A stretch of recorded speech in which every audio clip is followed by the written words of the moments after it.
Assalamualaikum warahmatullahi wabarakatuh. Nama saya Rere Nuriska. Tujuan saya buat video ini adalah semata-mata untuk tugas kuliah saya. Dalam video ini saya akan membahas tentang metode cybercrime dan juga ragam kejahatan di dunia maya.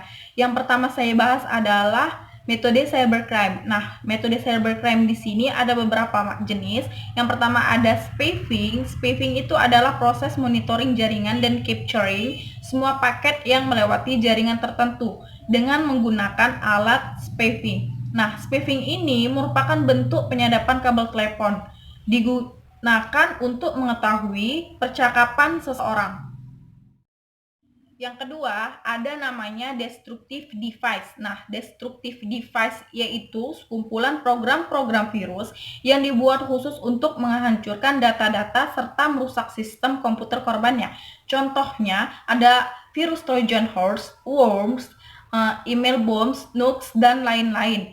Nah, contohnya itu seperti kayak email bombs, dia kayak si hacker mengirimkan sesuatu kepada si korban melalui email. Nah, si korban menganggap bahwa email yang dikirim itu yang dia terima adalah data, tapi nyatanya email yang dia terima itu adalah virus. Nah, ketika dia buka email tersebut, virus itu akan merusak sistem korban. Yang ketiga ada password cracker. Nah, password cracker ini adalah proses pemulihan password dari data yang telah disimpan atau dikirimkan oleh suatu sistem komputer. Biasanya password cracking digunakan untuk mendapatkan akses ke suatu bukti dalam bentuk digital di mana akses tersebut sudah ditutup atau dibatasi. Contohnya tuh seperti, pernah nggak sih kita buat Facebook, terus kita pakai email, terus ketika kita lupa password kita akan memasukkan email kita dan meminta untuk mengirimkan password kita kembali ke dalam email kita. Itulah proses password cracker. Yang keempat adalah DDoS. DDoS adalah jenis serangan dengan cara membanjiri lalu lintas jaringan internet pada server, sistem, atau jaringan. Umumnya, serangan ini dilakukan menggunakan beberapa komputer host. Penyerang sampai dengan komputer target tidak bisa diakses. Contohnya itu seperti kalau disederhanakan seperti lalu lintas jalan biasa. Nah, kalau banyak mobil atau kendaraan-kendaraan lainnya yang melintasi jalan tersebut, otomatis jalanan akan padat dan jadi macet dan susah untuk terakses kan. Jadi seperti itulah kira-kira penjelasan sederhana tentang DOS.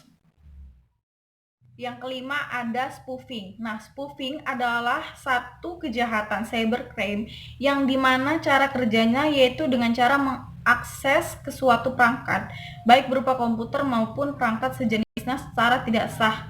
Dan kemudian sang penyerang atau hacker masuk dengan cara berpura-pura bahwa dirinya adalah user yang dapat dipercaya. Demikianlah penjelasan saya tentang metode cybercrime. Nah, lalu sekarang kita akan masuk kepada ragam kejahatan di dunia maya. Ragam kejahatan di dunia maya ada beberapa hal. Yang pertama yaitu carding. Apa itu carding? Carding adalah pencurian data informasi kartu kredit orang lain untuk belanja menggunakan nomor identitas dari kartu kredit tersebut. Sifat carding secara umum itu adalah non-violence. Kekacauan ini yang ditimbulkan tidak terlihat secara langsung, namun dampaknya yang ditimbulkan bisa sangat besar. Ada beberapa cara untuk terhindar dari carding. Yang pertama, pada saat melakukan transaksi online, jangan pernah menggunakan free wifi. Kenapa? Karena itu adalah celah untuk memudahkan si hacker masuk dan mencuri data-data kita tersebut. Yang kedua,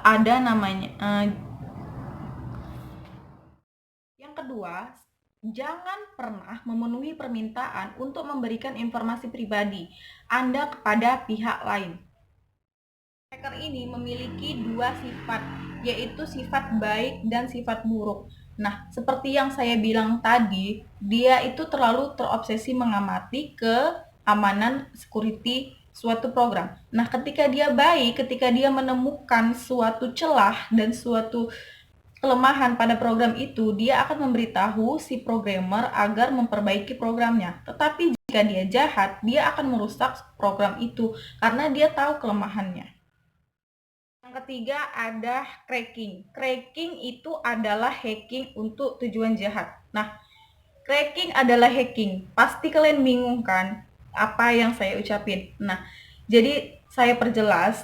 Nah, walaupun cracking itu sama-sama seperti hacking, yaitu orang yang suka menerobos keamanan orang lain, tapi hacker dia lebih fokus pada prosesnya, sementara cracker lebih fokus untuk menikmati hasilnya. Yang keempat itu ada namanya hijacking atau pembajakan. Hijacking atau pembajakan adalah suatu kegiatan yang berusaha untuk memasuki atau menyelinap ke dalam sistem melalui operasional lainnya yang dijalankan oleh seseorang. Sistem ini dapat berupa server, jaringan LAN atau MAN, situs web, software, atau bahkan kombinasi dari beberapa sistem tersebut. Namun, perbedaannya adalah hijacking menggunakan bantuan software atau server robot untuk melakukan aksinya. Jadi dia bergerak nggak sendiri, dia menggunakan software. Dan tujuan dari hijacking ini sama dengan para cracker, namun hijacking melakukan lebih dari para cracker. Selain mengambil data dan informasi pendukung lainnya, tidak jarang sistem yang dituju juga diambil alih atau bahkan dirusak. Yang kelima ada namanya defacing. Defacing adalah kegiatan mengubah halaman situs web pihak lain, seperti yang terjadi pada situs Menkominfo dan Partai Golkar, BI baru-baru ini, dan situs KPU pemilihan 2004 lalu. Tindakan device ada yang semata-mata iseng, tunjuk kebolehan, pamer kemampuan, membuat program, tapi ada juga yang jahat untuk mencuri data dan dijual kepada pihak lain. Yang keenam ada spamming. Spamming adalah pengiriman berita atau iklan lewat surat elektronik, email yang dikehendaki. Spam sering disebut juga sebagai bulk email atau junk email alias sampah. Meski demikian, banyak yang terkena dan menjadi korbannya. Nah, contohnya itu seperti gini loh. Pernah nggak sih kalian buka Google, terus tiba-tiba kalian klik linknya, yang muncul itu tiba-tiba kayak selamat Anda mendapatkan mobil, selamat Anda mendapatkan handphone gitu, pernah nggak? Nah, itulah yang disebut dengan spamming.